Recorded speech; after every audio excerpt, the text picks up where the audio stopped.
وعلّمَ اور سکھا دیے آدم الاسماء آدم علیہ السلام کو نام کلھا سب کے سب ثم پھر ارادہم پیش کیا گیا علی الملائکۃ فرشتوں پر فقال تو فرمایا انبئونی نام مجھے بتاؤ باسماء ان کے نام ہؤلاء سب کے ان کنتم صادقین اگر تم سچے ہو۔ قالوا انہوں نے کہا سبحانک پاک ہے تو لا علم لنا نہیں کوئی علم ہمارے لیے الا مگر ما علمتنا جو تو نے ہمیں سکھایا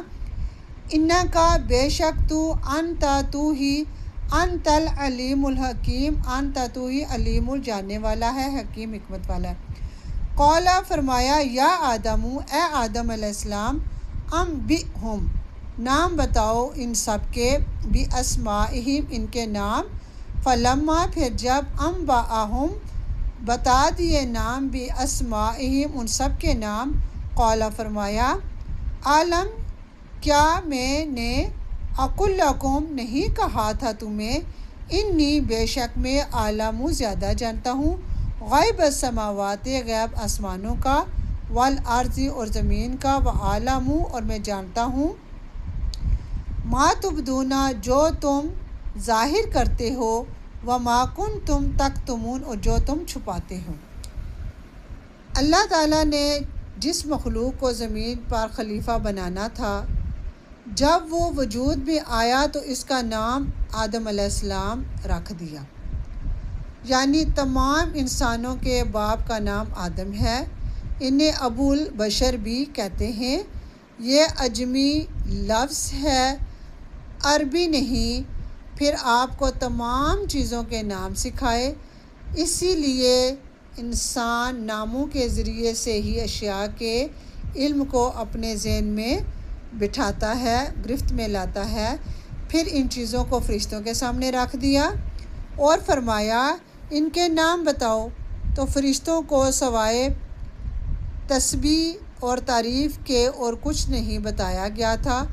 مزید کچھ معلوم نہ تھا۔ انہوں نے کہا آپ نے جو کچھ ہمیں سکھایا اس کے علاوہ ہمیں کچھ معلوم نہیں۔ انسان اور زمین و آسمان کی چیزوں کے بارے میں تو صرف اتنا کہہ سکتے ہیں کہ تمام علم آپ کے پاس ہے اور آپ کے ہر کام میں حکمت اور فائدہ پوشیدہ ہے،